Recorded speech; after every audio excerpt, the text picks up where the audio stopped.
Congress MLA Prakash Goud కుమారుడు సంతోష్ గౌడ్ తీవ్రమైనటువంటి సంచలనమైనటువంటి ఆరోపణలు చేశాడు తన తండ్రి మీద.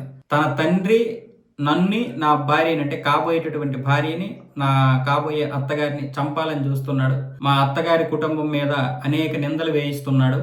నేను కేవలం వాళ్ళ అమ్మాయిని ప్రేమించి నిశ్చితార్థం చేసుకోవడమే దీని అంతటికీ కారణం అని చెప్పి సంతోష్ గౌడ్ నిన్న మీడియా ముందుకు వచ్చి, నేను చనిపోయినా, నా అత్త లేదా నా కాబోయే భార్య చనిపోయినా దానికి కారణం నా తండ్రే అని చెప్పి మీడియా ముందు చెప్పడం జరిగింది.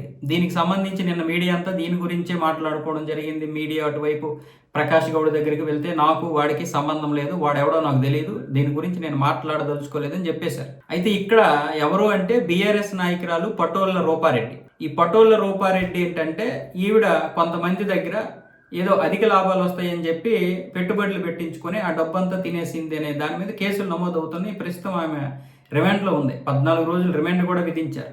ఇటువైపు సంతోష్ గౌడ్ ఏమొచ్చేసి నార్సింగ్ పోలీస్ స్టేషన్లో తన మీద హత్యాయత్నం జరగబోతుంది, తనకు కాబోయేటటువంటి అత్త మీద అలాగే భార్య మీద కూడా హత్యాయత్నం చేయబోతున్నారు, అలాగే మా అత్తగారి ఇంటికి వచ్చి రకరకాలుగా ఇబ్బందులకు గురి చేస్తున్నారు, అప్పుల పేరుతో పిటిషన్లు దాఖలయ్యాయి అని చెప్పి చాలామంది గొడవలు చేశారు. దాదాపు 40 మంది వరకు వచ్చి మా మీద దాడి చేయడమే కాకుండా ఇంట్లో ఉన్నటువంటి ఫర్నిచర్ అంతా కూడా నాశనం చేసేశారని మరొక వైపు చెప్తున్నాడు ఈ సంతోష్ గౌడ్. ఇది మొత్తానికి ఒక రాజకీయ లవ్ స్టోరీ అయిపోయింది ఇదంతా కూడా.